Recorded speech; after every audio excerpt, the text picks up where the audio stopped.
Magandang araw Luzon, Visayas at Mindanao, Sabah. So welcome back sa ating YouTube channel, Pilipinas News Channel nga po pala ulit.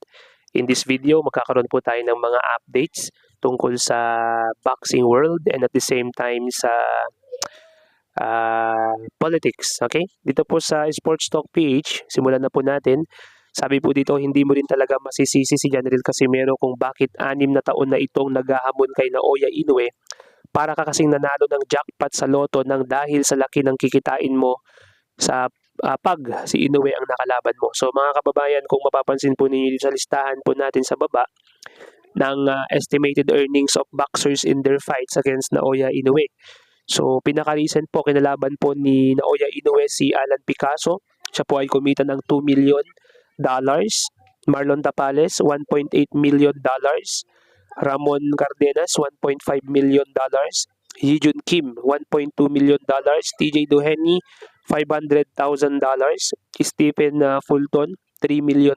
Depende po kasi ito mga kababayan sa laki ng naibebentang ticket sa venue or dun sa promotion no, na nangyayari. So ganito po kalaki yung kikitain po. Halimbawa lang po si Alan Picasso, no, $2 million times 54 or 56 pesos yan dito sa Pilipinas. Ibig sabihin po, lalaki pa po yan. Okay, dadami pa po yan. Ibig sabihin, 100 million ang kinita. Kung sa Philippine peso ang pagbabasehan, 100 million plus ang kinita ni Alan Picasso sa isang bugbugan or sa isang laban lang kay Naoya Inoue. Kaya ganun din po yung gustong mangyari ni Janril Casimero, no? Kasi kagaya ng kinita niya dun sa laban niya, sa huling of course laban niya under Kameda promotion, ang nakuha lamang ni Janril Casimero ay approximately 500,000 at naghaka-haka nga yung mga tao na talagang wala na halos kinikita si Janril Casimero dahil meron pa siyang mga tao na dapat pasweldohin. Anyways, mga kababayan, ito pong anak na rising superstar ni Manny Pacquiao na si Eman Bacosa, no, ay sasagupain ang isang boxer ngayong February. Sabi po dito sa Focused Combat Sport, no, breaking news, Eman Bacosa will fight on February 28 in Bohol under PMI Bohol Boxing Promotions on the undercard of Sugano versus Ramirez. Post Salud of Focus Sports is first to report. Okay, so breaking, Eman is back. Eman Bacosa fight on February 28 at PMI Bohol Boxing Promotions versus foreign opponent. So, foreign po ang kanyang makakalaban.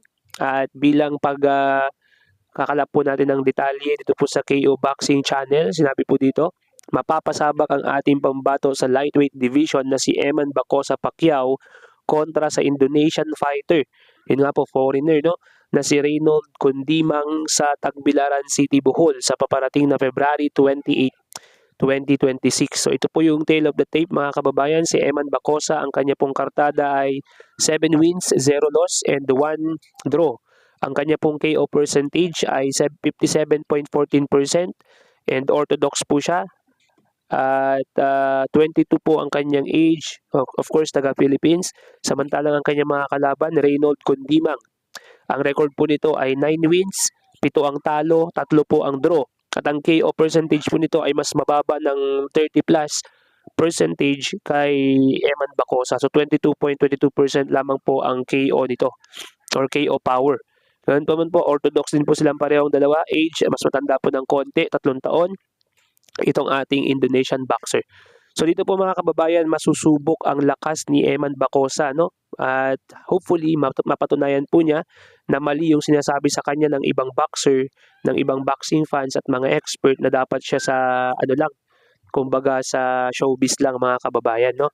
Dahil may itsura naman po ito at hindi po siya para sa boxing. Pero kagaya nga po ng sinabi natin sa previous videos natin na wala po tayong karapatan mga kababayan na manghusga ng kapalaran ng ating mga kapwa. Okay, so isingin ko lang din po ito sa politics, no?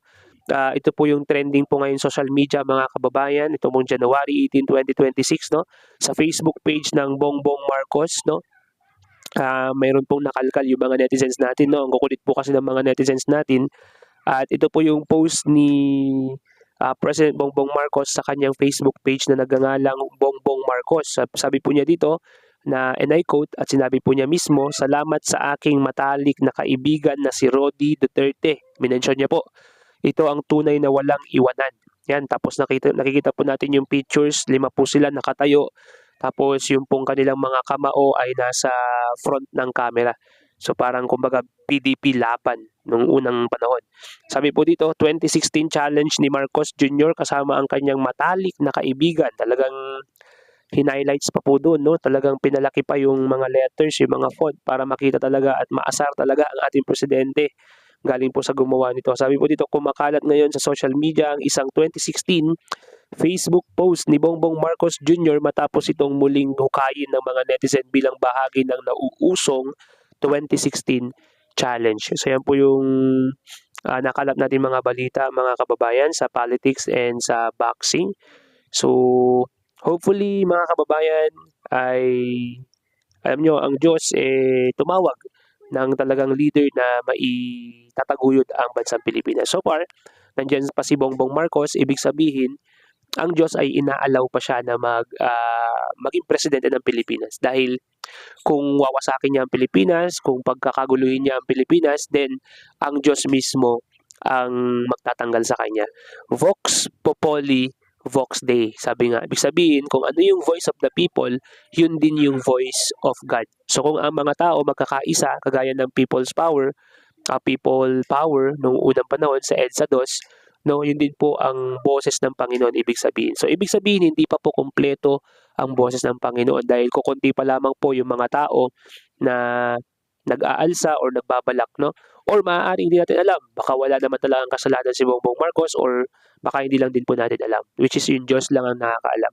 Kung ganun man, siguro kung may kasalanan man siya, hindi pa ito sapat para tanggalin siya sa pwesto. So, ibigay natin mga kababayan sa Panginoon kung ano yung magiging resulta or kahihinatnan ng ating gobyerno dito sa Pilipinas. So, hopefully, maging maayos ang lahat at umunlad ang bansang Pilipinas dito sa atin. I mean, yung bansang Pilipinas, yung mga Pilipino. Okay, once again, this is Pilipinas News Channel. Peace out.